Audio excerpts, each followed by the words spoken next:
Good morning, my loves. Sick and tired here. And today we are going to be watching some TikToks that are, just like the title says, horrifying. I came across them when I was scrolling, didn't know really where they would fit in on our channel. They stuck with me so much, I was like, I have to put them somewhere. So they are here in our horror edition of TikTok. As always, the links to all these creators are down in the description. Please go and like their content and follow them on TikTok and send them some love, especially our first creator here that we are going to be watching. I'm going to play a few videos of something that she's going through right now. I have 5 clips from her channel and there are so many more about what is going on in her life, and I feel so sad for her. How was my first ever chemical peel? Glad you asked. I'm about to show you guys something so foul, so disgusting. This is not a normal reaction to a chemical peel, what happened on my face, but I need to put this out there so that way everyone understands the risks that are associated. Mind you, I've done microneedling, Botox, laser hair removal, all kinds of stuff. This was my first time to ever do a chemical peel in my life. For those that don't know, it's a skin treatment that uses acids to exfoliate the top layer of your skin, promoting cell turnover. The only thing that I could think of that explains this side of my face that I'm about to show you guys is maybe the acid was too strong for me or bacteria entered in through my compromised skin barrier. Either way, I'm so sorry for what you're about to see. 3, 2, 1. So I posted a picture of this on a Nashville girls group. There's like 50,000 girls on there. I'm like, surely there's a dermatologist in here somewhere. You can imagine when you ask the internet, what could this be? You're gonna get all sorts of answers. I was getting, oh, that looks like basal cell sarcoma. You might have cancer. I got, oh, that could be shingles, but I didn't have chickenpox as a kid. I got, oh, that's for sure a chemical burn. And I was like, oh, I just had a chemical peel. So obviously I called the esthetician that did this, and then she prescribed me mupirocin and it's cephalexin. This could be staph. This could go septic. I'm sure there's been a lot of success stories with chemical peels. That is just something that I will personally never be doing again. Now, I've actually never had a chemical peel ever. Is this something that you guys are familiar with, or has this ever happened to any of you before? Man, I feel so bad for her, and I just want to give a trigger warning, you guys. If that was hard to watch, it gets so much worse. Yep, that's been my reaction every time I've looked in a mirror this week. I have never been more scared in my life. I just posted a video talking about my first ever chemical peel gone wrong, and it has gotten significantly worse. I FaceTimed my esthetician yesterday, and she said whatever I prescribed to heal you clearly isn't working, and you need to go to urgent care immediately. So I went with no health insurance. So fun. Thankfully, my esthetician gave me a full refund for my chemical peel, which almost covered the full amount of the urgent care visit. The prescription alone was $50, which is crazy work. It came about potentially from stress or cold weather, coupled with a weakened skin barrier and immune system. But I'm cool as a cucumber, no stress here. I got the spirit of the Lord with me, can I get an amen? So we narrowed it down to the cold weather since it's, snowing. My doctor told me to be super careful and not let it spread to my eye, because then we're in trouble. I could potentially go blind. This red spot popped up near my eye today, and I woke up with this eye being bloodshot. Do y'all see that? When I blink, it feels like there's something in it. So something is going on with my eye. If y'all could just tack me on to the end of your nightly prayers, I would be so grateful. I just don't want to go blind, you guys. I feel horrible for this poor girl. Oh my gosh. Now, I've been following her for a while, and she's actually the same girl that we have watched in one of our videos before, where the guy was getting on her really bad in the car, and she ended up jumping out, was like, I'm not comfortable. I just can't believe it's from a chemical peel burn. Why would that happen, that it would just continue to spread? Does that mean she screwed up doing her whole face, or did she get it? I don't know what to think. Again, it only gets worse from here. Raise your hand if you've ever been misdiagnosed by 3 medical health professionals. Just me?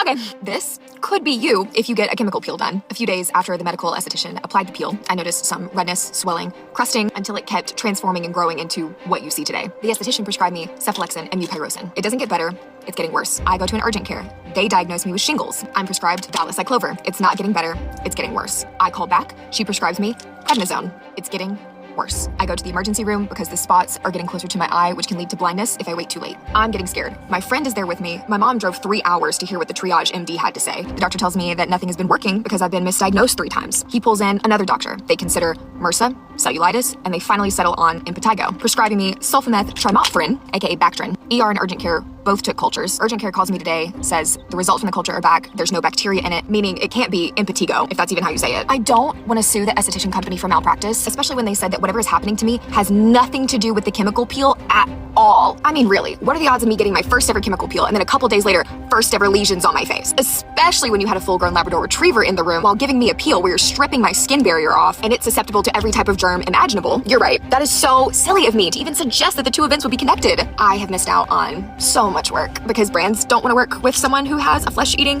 bacteria on their face. Who would have known? I don't know. I guess I just want to say thank you to everyone that has reached out with information or advice through it all. I'm grateful. I'm hopeful. I don't know. If I was still performing at Disney, this would have been catastrophic. So little wins, not knowing is pretty scary. I'll keep you guys updated with how this turns out. So hopefully you can use my story as a cautionary tale and pray it doesn't happen to you too. There was a really heated discussion in the comments about what she said about having a dog in the room. Now, I'm not trying to start a debate there, but I would think that in a medical setting, you wouldn't want a dog in there, or any animal, not just a dog. I don't know that that would be, really sanitary, but they're not performing surgery, right? It's just something that they put on your face to get rid of that first layer, right? So I don't know that a dog being in there would cause this issue, but I absolutely could be wrong. And I was thinking, it does look like impetigo, or is it impetigo? The way she was saying it, I didn't think was right. Now I don't know how I say it's right.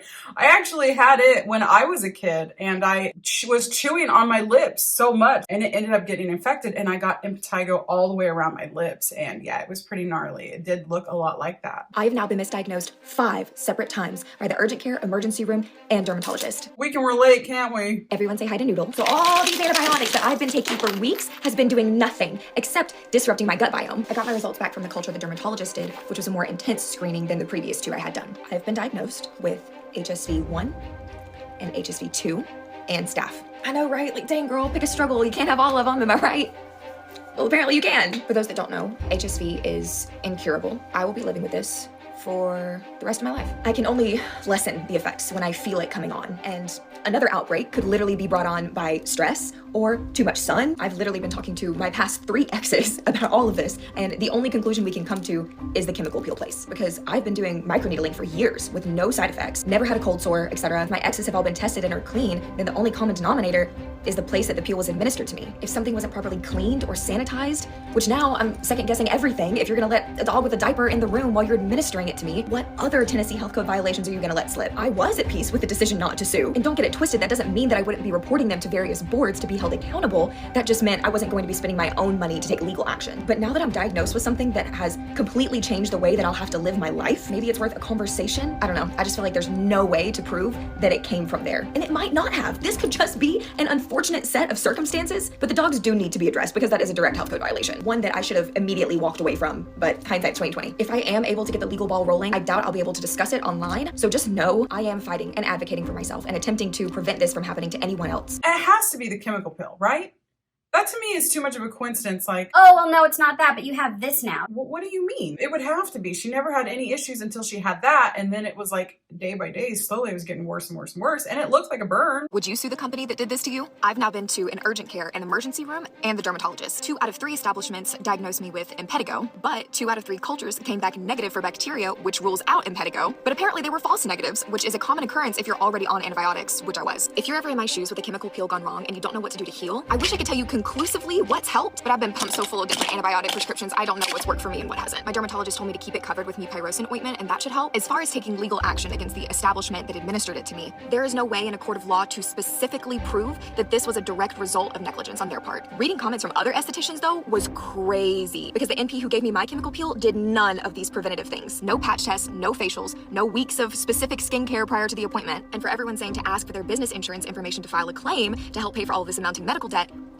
I did. She said, and I quote, "Oh, we do have business insurance, but it wouldn't be appropriate to use it for something like this," and refused to give it to me. At the end of the day, she didn't do this to me maliciously. She gave me a full refund, which some comments have said that is an admission of guilt, or she could have just felt bad. Sometimes these things happen. However, Allowing a dog with a diaper on in a room while administering a chemical peel does seem like it would be breaking a significant amount of health code violations. Come to find out, on their Instagram page, they have a story highlights reel encouraging clients to also bring in their random dogs carrying who knows what bacteria, what viruses, and allowing them to sit on the equipment, lay all over the couches. And I should have left the moment I saw that. But when you're walking into someone else's realm of expertise, you want to trust the judgment and the knowledge of that professional and hope that they're making the best medical decisions possible for the health of their client. But here we are. So I guess it's not against the rules for the dogs to be there, because otherwise why would you be advertising it and encouraging clients to bring their dogs in if it was breaking codes? I don't know. It's on me. I should have better advocated for myself. Initially, I did feel hurt and angry that she was immediately dismissing what was happening to me, claiming that it had nothing to do with the peel. But now,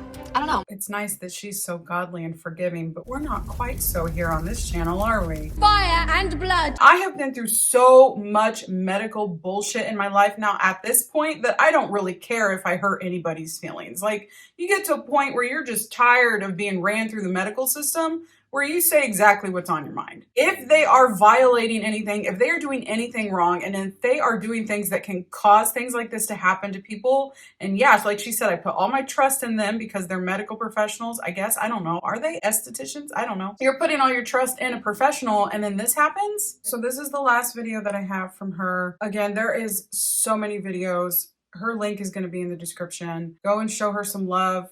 Or, you know what, advice. Maybe if you have any recommendations, or maybe you struggle with this, or just anything else that you can help her with. I'm sure that she would be willing to hear everything. Clean my realistic home with me. Part 2. Realistic? This is realistic? I'm gonna have to disagree with you on realistic here. I don't think so. This looks like a house that was like abandoned and they went in to clean it.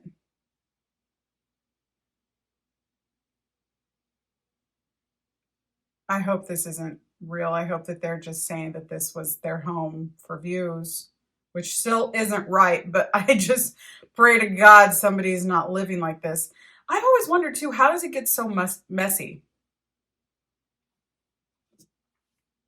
You know what I mean? Like, even when I was in my worst of worst, and even right now, let's just forget about that. Right now, if I decided, you know what, I'm never going to clean the kitchen again, I don't know how that would happen. You know, I mean, there's like trash built up, trash behind the refrigerator. I've got that little strip next to my refrigerator too. Nothing gets back there except dust. I don't even know how it gets so dirty. Are you just like making food and just throwing it all over the floor in the kitchen? You're just breaking plates and food's flying everywhere? When I think like, okay, I don't clean, I'm thinking, you know, the dust gets thick. Maybe the dishes pile up. The laundry obviously piles up.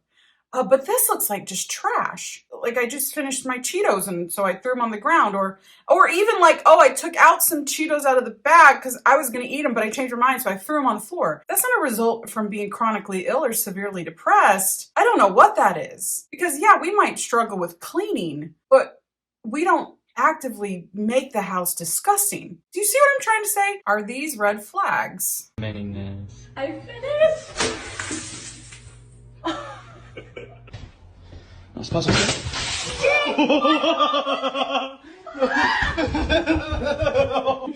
Oh, very nice. That was cool. Yeah. I'll say something.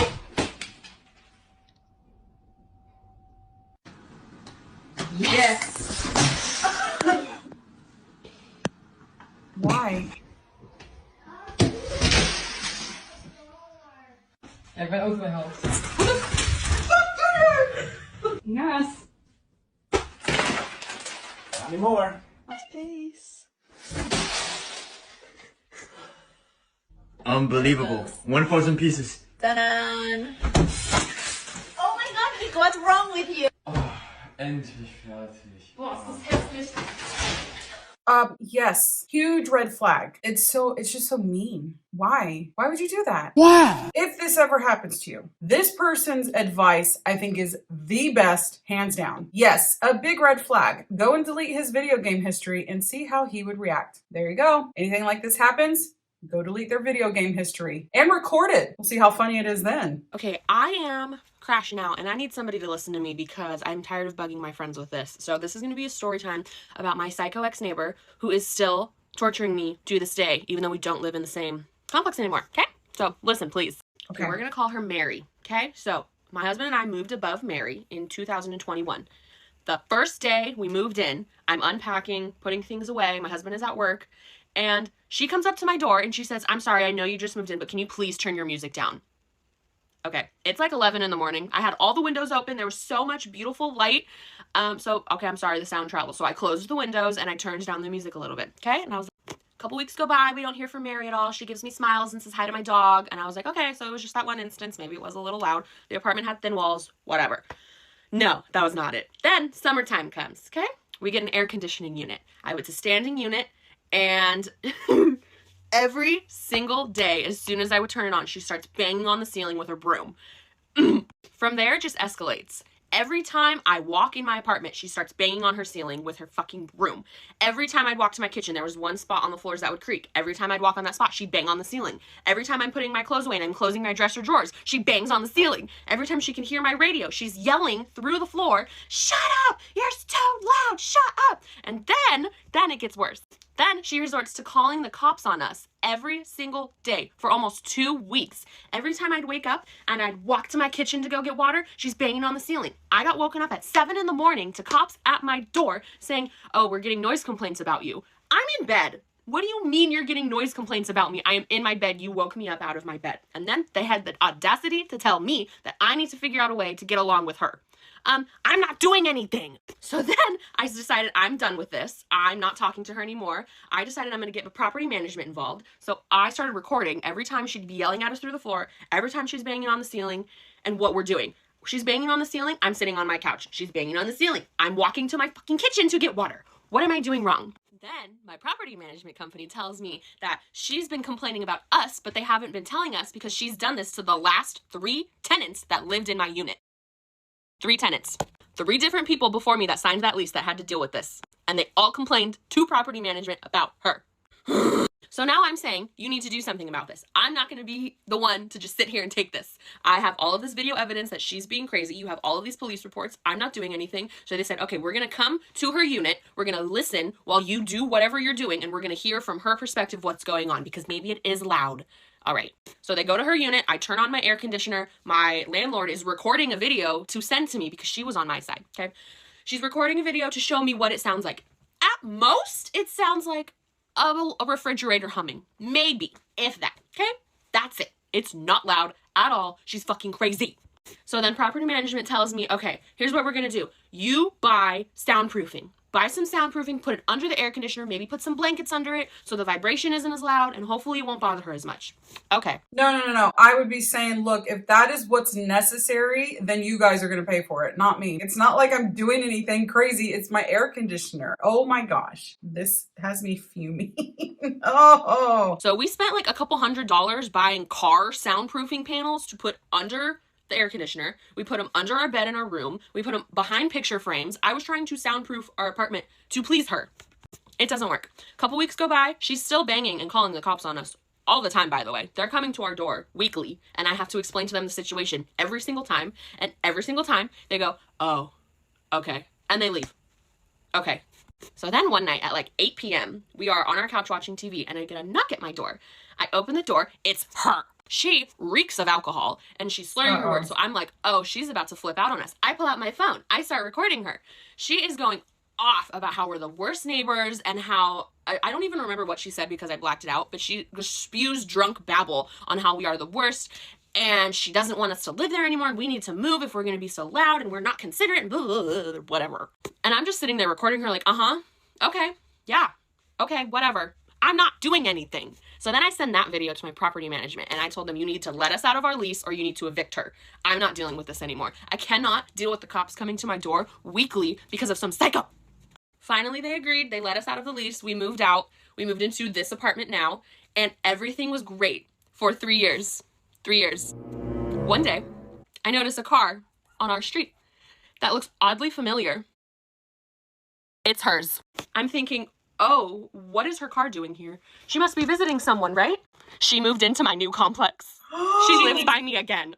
She lives on the other side of my new complex, so I don't have to live right next to her, but I see her all the time going to do laundry, and every time she walks by me, she goes, what? Who did I piss off in this world that this is my karma? I am a good person, okay? I don't know what I did to deserve this, but she fucking lives next to us now.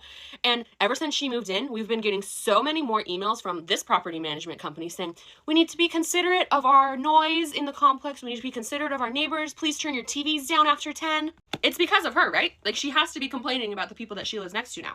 So now, what do? I want to do something. So I'm thinking, should I pull my property manager, who lives right next to me, aside and show her the videos that I have of her? And be like, is this the girl complaining? Is this her? You shouldn't have let her move in here. I don't know what to do. I'm freaking out. I would be freaking out too. Oh my gosh, you have to be kidding me. You're gonna have to beat her up. I don't know what else to tell you. You're gonna have to throw some fear into her. Violence is the only answer in this situation. I choose violence. Or you could go with yours. Maybe don't listen to me. I have been known to be a little bit hot-tempered. Yeah, I guess go the route you're saying. Ooh, well, I wish she was my neighbor. Start walking around outside with a baseball bat. And if she asks you, Oh, what, do you play baseball now? say no. I will fight you. Okay, so the next video is a little long. I have sped it up so that it's not quite so long. This story is horrifying. About 4 weeks ago, I got detained by 6 police officers and brought to the emergency room psych department. It was a Friday night, and I started having this type of panic attack that I could not control for the life of me, and so I finally just decided to cave and call the 988 crisis line. The employee who talked with me on the phone was actually really, really nice, really supportive. She helped me breathe through it, doing some grounding techniques. She obviously did her standard, like, safety questions, which is like, do you want to harm yourself or others? And I said no. After 30 minutes on the phone with her, I hang up and I just go about my evening. Like, I'm hanging out with the dog, I'm watching Netflix, or just chilling in bed. I made that call around 11 p.m. and ended the call at 11:30. And then around 1:15 in the morning, there's knocking. And I'm thinking in my head, like, oh, it's just the neighbors. Like, this is not uncommon for them. And then the knocking gets intense and I'm like, oh my gosh, what is going on? And then my dog starts growling and I'm like, I think it's actually my front door that's knocking. I run to my bedroom window and I don't see anybody. I don't see any unusual cars. I don't see anybody. I can't see my front door because there's like a patio or like a front porch roof that blocks the front door from my view. So I'm like, I don't know what's going on or who's knocking at my front door. I creep downstairs and I look out the window and I'm like, oh my God, there's 3 police officers on my front porch and there's 3 more in my yard. So I open the door and I'm like, what is going on? They're like, did you make a call into the crisis line? And I was like, yeah. And they were like, okay, well, because of it, you are being detained and have to be brought to psych. And I'm like, I'm sorry, I don't need it. And they're like, well, and right when she says, well, some other lady walks up and she's like a crisis line worker, or not a crisis line worker, but she's like a crisis mental health employee that works alongside with the police department. She walks up and she hands me these documents and I'm looking at them and they're court documents. I was court ordered to go to psych. Wait, court ordered? Like that fast? I was not handcuffed. They ended up just having an ambulance come to my house and I looked at them. I was like, guys, it's 1:30 now in the morning. Please don't wake up my neighbors. And I was like, can you make sure the ambulance lights are off? Which thankfully they agreed. The ambulance was actually pretty chill. I ended up just sitting on the side of the ambulance instead of in the gurney. They did basic like blood pressure, heart rate and stuff and I was fine. And then I got brought to the emergency room. Once I got brought into the psych section of the hospital, they ended up giving me the paper scrubs, they did a pat down and a metal detection wand, and they made me take my jewelry off and my rings off. I was able to keep my earrings and my nose piercing in. Once all of that was done, they then put me in what they call an observation pod. But really what these are is basically solitary confinement. There is no windows, there is no clock, there is a TV, but no matter how loud you make the TV, you still can't hear it because it's in this like safe box. Once I got settled in there, the same lady that came to my front door came to the pods and like gave me an evaluation, and in which case she was like, well, I'm recommending that you do 5-day inpatient. And I'm like, I don't need this. She's like, well, it's what my recommendation is. When she left my pod, that was like the first of many panic attacks that I had in the pods. The first one was really just about that my dog was home alone and nobody was home to take care of her. So during my panic attack, I finally got one of the nurses to just get me my phone so I could call somebody to come to the hospital to pick up my keys and then to go back to my house to go and get my dog and her food and anything that they needed to be able to take care of her. During one of these panic attacks, one of the on-call RNs or nurse practitioners came by my pod, saw me panicking, and just looked at me and was like, that's not productive. Panicking isn't gonna help you. You just have to accept that this is where you're at. Which, for the record, if somebody is having a panic attack and you tell them that it's not productive, you telling me that is what's not productive. They did provide 3 meals a day, but I, for those 48 hours, did not eat anything. I was so stressed that I could not eat anything. I did have a lot of apple juice though. Then they start telling me that these like 2 inpatient treatment facilities local really want me, and I'm like, okay, great, let's just get these stupid 5 days over with. But then they kept coming back being like, so with your health stuff, like what kind of happens with your POTS? And so I'm explaining my POTS to them and what my symptoms look like and the fainting that I have occasionally with it. And then they're like, okay, well, these places aren't really sure if they can take you because you have POTS. And I was like, okay. And they're like, but we're still gonna try and figure it out with these places and see what we can figure out. And I was like, okay. And then they come back again and they're like, well, they don't feel comfortable with you having the port. And I'm like, you guys can de-access my port. I have a port in my chest right here. There's a device under it and you stick a needle through to do fluids. And so they take the needle out and then go and try and find out if then now I'd be accepted into one of those facilities. While they were trying to argue with these treatment facilities, I ended up just starting to sleep all the time. I just kept the lights off. There's no windows, so you really can't tell what day it is or what time it is, because there is no clock either. I said that in the beginning. But I remember one of the nurses coming in to do like my vitals, and I was like, hey, what time is it? And she was like, oh, it's 11. And I was like, 11 a.m. or 11 p.m. because I really had no idea. I had multiple panic attacks when in the pod. I have never been claustrophobic in my life until I was put into these pods. Like, this pod is enough for the hospital bed, and then 3 steps and then you hit a wall. And then on the other end of like the foot of the bed, it was maybe like a foot of space to be able to just barely squeeze.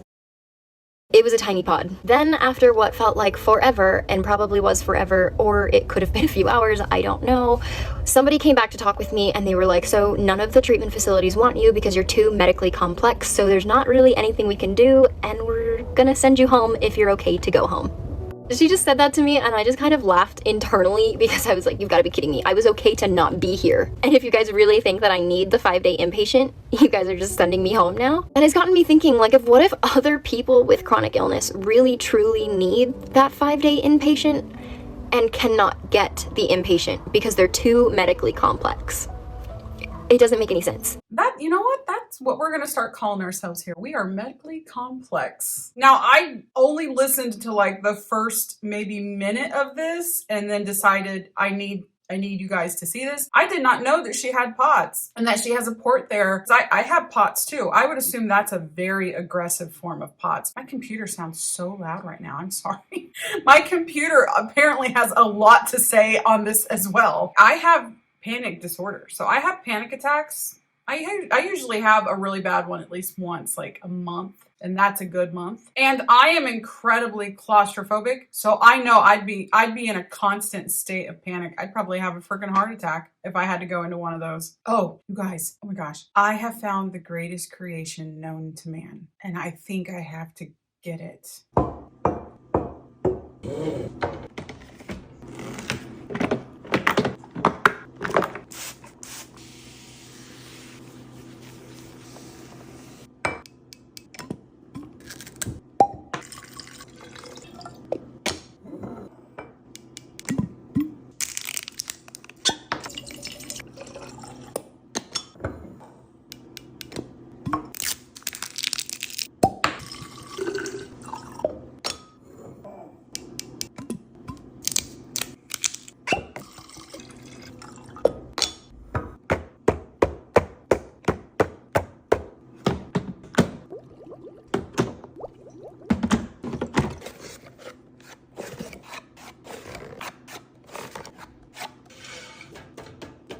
Isn't that amazing? I can have my Cosmos and my margaritas in the same night? I don't know if that's smart. Oh, it's like a Keurig, but it's cocktails. I I have to have this. It's stupid. It's so dumb, isn't it? It's so silly, but it's just so amazing.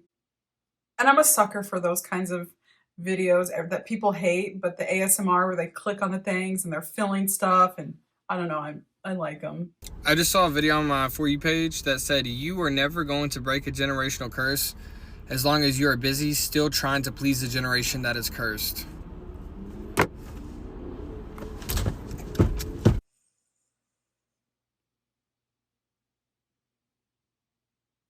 I feel like that was too much for me to handle in such a short video. You know what? I don't want to think about it right now.